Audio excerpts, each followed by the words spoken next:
ఆరోగ్యాభిలాషులందరికీ నా హృదయపూర్వక నమస్కారములు. తెల్లటి ముచ్చెల్లా మెరిసే బియ్యంతో అన్నం వండుకు తినటం బాగా ఫ్యాషన్. డబ్బులు ఉన్నవారు, జమీందారులు, మహారాజులు మాత్రమే అట్లాంటి బియ్యం అన్నం తినేవారు అనుకునేవారు. కానీ ప్రస్తుతం ఇలాంటి జమీందారులు, డబ్బులు ఉన్నవారు, మహారాజులందరూ millets, unpolished brown rice, red rice, black rice, ఇట్లా కొర్రలు, సామలు, అరికలు, ఓదలు ఇట్లాంటివి తింటున్నారు. పూర్వం రోజులు ఇవన్నీ బేదవారు తినేవారు, ధనికులు వైట్ రైస్ తినేవారు. ట్రెండ్ మారింది. పెరుగుట విరుగుట కొరకే అన్నట్లు ఈ తెల్లటన్నం వచ్చే నష్టాలన్నీ చాలామంది ఎక్స్పీరియన్స్ చేసి ఇంకా ఆరోగ్యపరంగా ఆలోచించి ఇప్పుడు అన్పాలిష్డ్ ధాన్యాలు, మిలెట్స్ వైపు వెళుతున్నారు. కానీ పేదవారు, కూలి పని చేసుకునేవారు, వ్యవసాయదారులు, ఇంకా చదువుకొని వారు, ఆరోగ్యం పట్ల శ్రద్ధ లేని వారు ఇంకా తెల్లటన్నాన్ని మాత్రమే తింటూ ఉన్నారు. నేను 30 ఏళ్ల పైనుంచి పాలిష్ పట్టిన బియ్యం, వైట్ రైస్, వైట్ పాయిజన్ అని ప్రచారం చేస్తూ ఉంటా. ముడి బియ్యం తినండి, ముడి రవ్వలు తినండి, ముడి పప్పులు తినండి, ముడి పిండ్లు తినండి అంటుంటాను కదా. సరే, కొందరు వింటారు, ఎక్కువ మంది వినకపోవచ్చు. సంవత్సరంలోపు పిల్లలు గుండె జబ్బులతో ఎక్కువ మంది చచ్చిపోవటానికి తెల్లటన్నో తినటానికి డైరెక్ట్ సంబంధం ఉంది. బెరీ అనే గుండె జబ్బుతో పిల్లలు ఎంతోమంది గుండె చిన్న వయసులోనే పెరిగిపోవటానికి, ప్రమాదాలు జరగటానికి కారణం వైట్ రైస్ తింటాం. ఇప్పుడు నాబోటు వారు చెప్తే చాలామంది తేలిగ్గా తీసుకుంటారు కదా.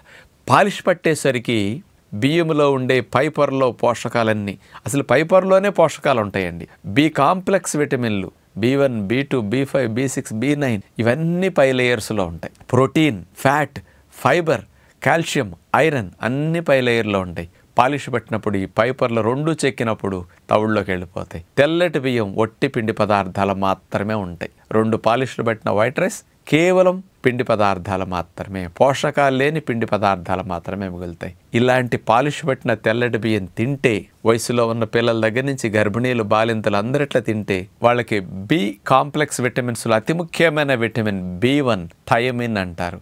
ఈ థైమిన్ లోపిస్తే బెరీ అనే గుండె జబ్బు పిల్లలకు వచ్చేస్తుంది. ఈ థైమిన్ లోపం చిన్న వయసు పిల్లలకి, సంవత్సరంలోపు పిల్లలకి ఎంత ఎక్కువ మందికి ఉంటున్నది అనేది సంవత్సరంలోపు చిన్న పిల్లల గుండె జబ్బుల స్పెషలిస్ట్ డాక్టర్ కోనేటి నాగేశ్వరరావు గారు, హైదరాబాద్. వీరు ఇప్పుడు మీ ఫోటో కనపడుతుంది కదా, వీరిచ్చిన ఆర్టికల్, వారి పరిశోధన 4 సంవత్సరాల పైనగా చేస్తున్నారు వీరు. ఈనాడు మెయిన్ పేజీలో వచ్చిందనమాట. వీరు 4 ఏళ్ల పాటు 41 మంది చిన్నారుల్ని, వాళ్ళని కన్నా పేరెంట్స్ని, వాళ్ళ ఆహారపు అలవాట్లు, వాళ్ళు తినే అన్నం ఇవన్నీ గమనిస్తే అందరూ తెల్లటన్నమే తింటున్నారు. 41 మందిలో 95% మంది పిల్లలకి B1 అనే విటమిన్ థైమిన్ లోపం ఉంది. మరి ఇట్లాంటి లోపం ఉంటే ఏం జరుగుతుంది అనేది వారి పరిశోధనలో గమనించిన ఒక విషయాన్ని ఒక ప్రాక్టికల్ ఎగ్జాంపుల్తో పేపర్లు ఇవ్వడం జరిగింది. హైదరాబాద్ షాద్ నగర్లో ఒక రైతు 2 ఎకరాల భూమి ఉండి అతనే పంట పండించుకుంటాడు. ఆ పండించుకున్న వడ్లని మరాడించేసి 2 పాలిష్లు పట్టించేసి తెల్లటి బియ్యాన్ని అతను తింటున్నాడు, అతని భార్య తింటున్నది. వాళ్ళిద్దరూ ఈ వైట్ రైస్కి అలవాటు పడే ఉన్నారు. వాళ్ళకి బిడ్డ పుట్టే ఆ బిడ్డ 8 నెలల వయసులో శ్వాస సంబంధమైన సమస్యతో బాధపడుతున్నది. మరి 8 నెలల చంటి బిడ్డకి శ్వాస సంబంధమైన సమస్య వచ్చేసరికి పిల్లల హాస్పిటల్కి తీసుకెళ్లారు. అక్కడ స్కాన్ చేస్తే గుండె బాగా పెరిగినట్టు కనపడింది. గుండె నుంచి ఊపిరితిత్తులకి వెళ్ళే నాళాలు కూడా ఉబ్బాయి, పల్మనరీ హైపర్ టెన్షన్ అంటారు కదా, అది వచ్చి కనపడింది. వెంటనే రక్త పరీక్ష చేస్తే ఈ బిడ్డకి బెరీ అనే వ్యాధి, థైమిన్ అనే బి విటమిన్ లోపించడం వల్ల ఇది వచ్చింది అని డాక్టర్ కోనేటి నాగేశ్వరరావు గారు నిర్ధారణ చేసుకున్నారు. వెంటనే ఆ చంటి బిడ్డకి బెరీ వ్యాధితో, గుండె జబ్బుతో బాధపడే బిడ్డకి థైమిన్ ఇంజెక్షన్ ఇస్తే 4 అవర్స్లోనే తగ్గటం, మళ్ళీ సాధారణ స్థితికి గుండె రావటం, మళ్ళీ ఆయాసం తగ్గటం గమనించారు. అంటే ఎంత సింపుల్గా ఒక్క బి విటమిన్ లోపంతో ప్రాణాలు ఎంతమంది కోల్పోతున్నారు పిల్లలు ఈ జబ్బుతో. కానీ అసలు పేరెంట్స్కి ఇది బి విటమిన్ లోపం వల్ల వచ్చింది, ఆయాసం, గుండె పెరగటం, ఏదో భగవంతుడు మా బిడ్డకిట రాశాడు అనుకుంటారు తప్ప లక్షణాలు పెద్దగా కనిపించవు, ఎక్కువ మంది గమనించుకోలేరు. కానీ సరైన ట్రీట్మెంట్ మామూలుగా పల్లెటూళ్ళల్లో ఎవరు హాస్పిటల్కి చిన్న డాక్టర్ల దగ్గర తీసుకెళ్తే వీళ్ళెవరూ కనిపెట్టలేరు. అలాంటి స్పెషలిస్టులకు మాత్రమే తెలుస్తాయి. కానీ చిన్న లోపం నిలువునా ప్రాణాన్ని తీసేస్తుంది. మరి ఇలాంటి పిల్లలు ఎలా లక్షణాలతో కొంత కనిపిస్తారంటే మీరు గమనించుకోవచ్చు. అంటే కొంతమంది చంటి పిల్లలు పాలు త్రాగేటప్పుడు పాలు త్రాగలేక డొక్కలు ఎగరేస్తూ ఉంటారు, అదొక లక్షణం. రెండోది, పిల్లలు ఏడ్చినప్పుడు పెద్ద శబ్దం రాదు, అసలు ఏడుపు. పిల్లలు ఏడుస్తుంటే గొంతు పెగలదనమాట.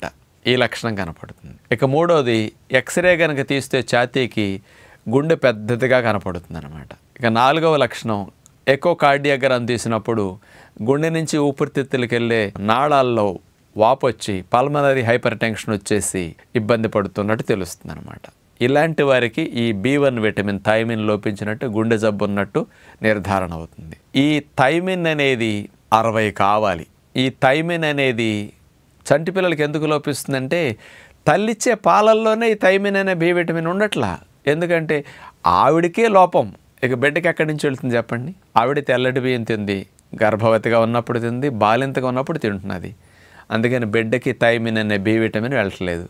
ఈ B విటమిన్ వెళ్ళకపోతే ఇలాంటి ప్రమాదాలు జరుగుతాయి. ఇది 60 ఉండాలి. కానీ ఇప్పుడు డాక్టర్ గారు చేసిన పరిశోధనల ప్రకారం ఎంత ఉంటున్నదని తీస్తే ఈ చంటి పిల్లలకు చూస్తే 3.8 నుంచి 45 వరకు ఉంటున్నది, 60 ఉండాల్సింది. అదే వీళ్ళకన్నా తల్లులకి పరీక్ష చేస్తే ఈ థైమిన్ B విటమిన్ అనేది 2.1 నుంచి 29 వరకు ఉంటున్నదట, 60 ఉండాల్సింది. ఇంత లోపం. కాబట్టి ఈ లోపాన్ని సింపుల్గా నివారించుకోవటానికి గర్భవతులు, తల్లులు కానీ, బాలింతలు కానీ తౌడు తీయని ముడి బియ్యాన్ని, అట్లాగే పాలిష్ పట్టని పొట్టు తీయని ధాన్యాలు, మిలెట్స్ లాంటి వాటిని తిన్నా, వాటిని రవ్వగా చేసుకుని ఇడ్లీ వేసుకున్నా, ఇట్లాంటి పాలిష్ పట్టిన వాటితో పిండిగా చేసుకుని ఏదైనా వాడుకున్నా వంత వెళుతుంది. బాగా వార్చేసి పిండేసి వేపేసి గంజిలాగా తీసేస్తే మరలా ఈ B విటమిన్ థైమిన్ అనేది పోతుంది. అందుకని పాలిష్ పట్టకుండా తినడానికి మంచిది. పాలిష్ పట్టినా కొంత తగ్గుతుంది ఇట్లా వండే ప్రక్రియలో. అందుకని తౌడు తింటే ఇమీడియట్గా ఫలితం వచ్చేస్తుంది. అందుకని రోజు ఒక గుప్పెడు రెడ్ రైస్ బ్రాన్ ఇప్పుడు బాగా దొరుకుతున్నది. ముడి బియ్యం తౌడు రైస్ మిల్లులో దొరుకుతుంది. చాలా చోట్ల న్యాచురల్ క్యూర్ స్టోర్స్లు బయట అందరూ అమ్ముతుంటారు కదా తౌడు. రోజు అంత తినండి, 2-3 స్పూన్లు. B విటమిన్ బాడీకి కావాల్సింది పుష్కలంగా వెళ్ళిపోతుంది. అసలు లోపమే రాదు. బిడ్డలకి ఇంత ప్రమాదాలు మనం చేసే తప్పుల వల్ల వాళ్ళ జీవితాలు బలవుతున్నాయంటే అది పాపం కదండి. కాబట్టి ఇంట్లో పెద్దలు ఆలోచించండి. మీకు మనవలు ఉంటే కనీసం ఇట్లాంటి విషయం చూస్తే మీరు పిల్లలకు మనవలకు చెప్పండి. ఎడ్యుకేట్ చేయకపోతే నిలువున పెద్దలే పిల్లల ప్రాణాలు తీసినట్లు అవుతుంది. కాబట్టి ఇలాంటి డాక్టర్ చక్కటి పరిశోధనలు చేసి ఆ విజ్ఞానాన్ని సమాజానికి అందిస్తున్నారు. అలాంటి వారందరికీ మనం ఎంతో రుణపడి ఉంటాం. అందుకని నా తరపున డాక్టర్ కోనేటి నాగేశ్వరరావు గారికి అభినందనలు. ఎందుకంటే మంచి సమాచారం ఇట్లా అందిస్తున్నందుకు. బెరీ అని అందరికీ తెలుసు, కానీ ఇది పిల్లల గుండె జబ్బులు కూడా ఎంత ప్రమాదంగా మారుతున్నది అనేది ఇట్లా పరిశోధనలు చేస్తే తప్ప, నంబర్ చెప్తే తప్ప మనం నమ్మలేం. అంచేత ఇకనైనా తెల్లటి పదార్థాలు, తెల్లటి విషాలుగా భావించి అంత దూరం చేస్తే అంత మంచిది. మనుషులు సైజు ఉంటున్నారు, సరుకుంటలేదు, బలహీనులుగా మారిపోతున్నాం. B కాంప్లెక్స్ లోపించి. B కాంప్లెక్స్ సప్లిమెంట్స్ తీసుకోవటం కూడా అందరం చేయం కదా. అంచేత ఇలాంటి ప్రమాదాలు పెద్దలకి పిల్లలకి జరగకుండా ఉండటం కోసం అందరూ కాస్త పాలిష్ పట్టని ఐటమ్స్ తింటే మంచిదని, తౌడు లాంటి ఎక్కువగా వాడుకుంటే మంచిదని విజ్ఞప్తి చేస్తూ, తౌడు ఒట్టిగా తినండి, వండ చేసి తినండి, నీళ్ళలో కలుపు తాగండి, పుల్కా పిండిలో కలిపేసుకోండి, కూర మెచ్చాలకు తినేసేయండి. ఏదో ఒక రూపంలో తౌడు మీరు తినండి, పిల్లలకి వెళ్తుంది. పిల్లలు కూడా అట్లా పెడితే మంచిదని విజ్ఞప్తి చేస్తూ నమస్కారం.